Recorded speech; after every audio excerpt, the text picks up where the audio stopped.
സംഘർഷത്തിന്റെ ഒരു ദിവസം കൂടി പിന്നിട്ടിരിക്കുകയാണ്. US-ഇറാൻ സംഘർഷ ഭീഷണികളും സാമ്പത്തിക സമ്മർദ്ദങ്ങളും മറ്റൊരു വശത്ത് സമാധാനത്തിനുമായുള്ള അന്താരാഷ്ട്ര നയതന്ത്ര ശ്രമങ്ങളും ഒന്നിച്ചു നടക്കുന്ന വളരെ നിർണായകമായ ഒരു ഘട്ടത്തിലൂടെയാണ് ഈ ഒരു മേഖല കടന്നു പോകുന്നത്.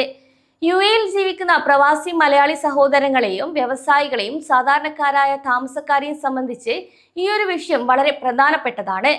ഹോർമുസ് കടലിടുക്കിൽ സംഭവിക്കുന്ന കാര്യങ്ങൾ വെറുമൊരു യുദ്ധക്കളത്തിന് മാത്രം ബാധകമല്ല എന്നല്ല, മറിച്ച് UAE ഉൾപ്പെടെയുള്ള ഗൾഫ് രാജ്യങ്ങളിലെ വിദേശ വ്യാപാരം, അന്താരാഷ്ട്ര ഷിപ്പിംഗ്, സാധനങ്ങളുടെ ലഭ്യത, മൊത്തത്തിലുള്ള സാമ്പത്തിക സുരക്ഷിതത്വം എന്നിവയെപ്പോലും നേരിട്ട് സ്വാധീനിക്കാൻ പോന്ന ഒന്നാണ്.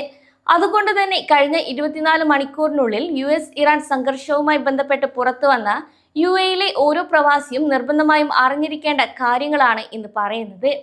കഴിഞ്ഞ ശനിയാഴ്ച ഹോർമുസ് കടലിടുക്കിലൂടെ കടന്നുപോകാൻ ഇറാൻ ചില ഇറാഖി എണ്ണ ടാങ്കറുകൾക്ക് പ്രത്യേക അനുമതി നൽകിയതായി വളരെ പ്രധാനപ്പെട്ട ഒരു വാർത്ത പുറത്തു വന്നിരുന്നു.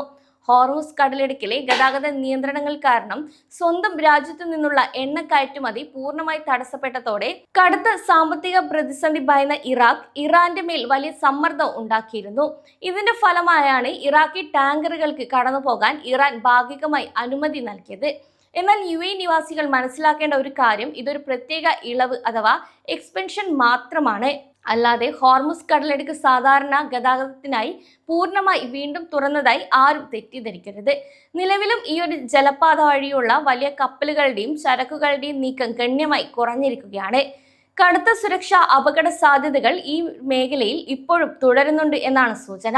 കൂടാതെ UAE-യിൽ താമസിക്കുന്ന നമ്മളെ സംബന്ധിച്ചിടത്തോളം ഹോർമുസ് കടലിടുക്ക് എന്ന് പറയുന്നത് UAE-യുടെ തൊട്ടടുത്തുള്ള പടിവാതിൽ തന്നെയാണ്.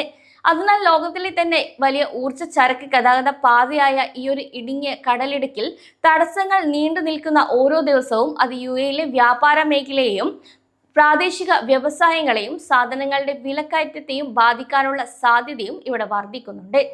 മറ്റൊരു ശ്രദ്ധിക്കേണ്ട കാര്യം, ഇറാൻ ഗൾഫ് അയൽ രാജ്യങ്ങൾക്ക് നൽകിയിരിക്കുന്ന നേരിട്ടുള്ള മുന്നറിയിപ്പാണ്. ടെഹ്റാനെ സാമ്പത്തികമായും രാഷ്ട്രീയമായും ഒറ്റപ്പെടുത്താനുള്ള അമേരിക്കൻ ശ്രമങ്ങളിൽ ഗൾഫ് രാജ്യങ്ങൾ പങ്കാളികളാകരുത് എന്ന് ഇറാന്റെ പുതിയ സുരക്ഷാ മേധാവി കടുത്ത ഭാഷയിൽ തന്നെ ആവശ്യപ്പെട്ടിരിക്കുകയാണ്. അമേരിക്ക നടത്തുന്ന സാമ്പത്തിക ഉപരോധങ്ങളെയും നീക്കങ്ങളെയും ഒരു സാമ്പത്തിക ആക്രമണമായാണ് ടെഹ്റാൻ കാണുന്നത്.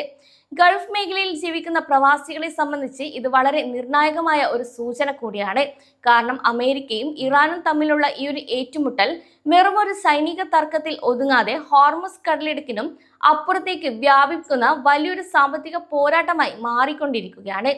ഇരു രാജ്യങ്ങളും തമ്മിൽ കടുത്ത ഭാഷയിലുള്ള ഭീഷണികൾ കൈമാറുന്നുണ്ടെങ്കിലും സമാധാനപരമായ ഒരു പരിഹാരം കണ്ടെത്താനുള്ള നയതന്ത്ര ശ്രമങ്ങൾ പൂർണ്ണമായി അപ്രത്യക്ഷമായിട്ടില്ല എന്നുള്ളതാണ് ഇതിലെ പ്രതീക്ഷ നൽകുന്ന ഒരു കാര്യം. ഇപ്പോഴത്തെ ഈ ഒരു സാഹചര്യത്തിൽ UAE-യിലെ താമസക്കാർ സ്വന്തം ദിനചര്യകളിൽ പെട്ടെന്ന് മാറ്റങ്ങൾ വരുത്തേണ്ട യാതൊരു ആവശ്യവുമില്ല എന്നാണ് അധികൃതർ അറിയിക്കുന്നത്. കൂടാതെ ഭയപ്പെടാതെ വിവരങ്ങൾ കൃത്യമായി അറിഞ്ഞിരിക്കുക എന്നതാണ് പ്രവാസികൾ ചെയ്യേണ്ട ഏറ്റവും പ്രധാനപ്പെട്ട ഒരു കാര്യം. UAE ലോകത്തിലെ തന്നെ ഏറ്റവും പ്രധാനപ്പെട്ട ഒരു അന്താരാഷ്ട്ര വ്യാപാര വ്യോമയാന ബിസിനസ് കേന്ദ്രമാണ്. നിലവിൽ രാജ്യത്തെ ദൈനംദിന ജീവിതവും വിപണികളും പൂർണ്ണമായും സാധാരണ നിലയിൽ തന്നെയാണ് മുന്നോട്ടു പോകുന്നത്. എങ്കിലും ചുറ്റുമുള്ള സമുദ്ര അതിർത്തികളിൽ ദീർഘകാല അസ്ഥിരത നിലനിന്നാൽ അത് ഭാവിയിൽ സാമ്പത്തിക പ്രത്യാഘാതങ്ങൾക്ക് കാരണമായേക്കാം. അതുപോലെ നിങ്ങൾ വരും ദിവസങ്ങളിൽ വിദേശത്തേക്ക് യാത്ര ചെയ്യാൻ പദ്ധതിയിടുന്നുണ്ടെങ്കിലോ അല്ലെങ്കിൽ വിദേശത്ത് നിന്ന് UAE-യിലേക്ക് അതിഥികളെ പ്രതീക്ഷിക്കുന്നുണ്ടെങ്കിലോ എയർലൈനുകളുടെ ഫ്ലൈറ്റ് ഷെഡ്യൂളുകളും അതുപോലെ ഔദ്യോഗിക അപ്ഡേറ്റുകളും കൃത്യമായി തന്നെ ശ്രദ്ധിക്കണം. കാരണം സാഹചര്യങ്ങൾക്കനുസരിച്ച് വിമാന സർവീസുകളുടെ റൂട്ടുകളിൽ ചെറിയ മാറ്റങ്ങൾ ഇനി വന്നേക്കാം. അതിനാൽ എല്ലാവരും UAE-യിലെ ഈ ഒരു സാഹചര്യം അനുസരിച്ച് തന്നെ കാര്യങ്ങൾ മുന്നോട്ട് നീക്കുക. കൂടാതെ സാഹചര്യം ഇങ്ങനെയാണ് എന്ന് കരുതി ആരും പേടിക്കേണ്ട യാതൊരു ആവശ്യവുമില്ല. നിലവിൽ UAE സുരക്ഷിതമാണെന്നും ഇനി എന്തെങ്കിലും തരത്തിൽ ആക്രമണങ്ങൾ ഉണ്ടായാൽ അതിനെ പ്രതിരോധിക്കാനുള്ള എല്ലാ സുരക്ഷയും UAE-യുടെ പ്രതിരോധ സേനയും ഒരുക്കിയിട്ടുള്ളതായാണ് അധികൃതർ അറിയിച്ചിട്ടുള്ളത്.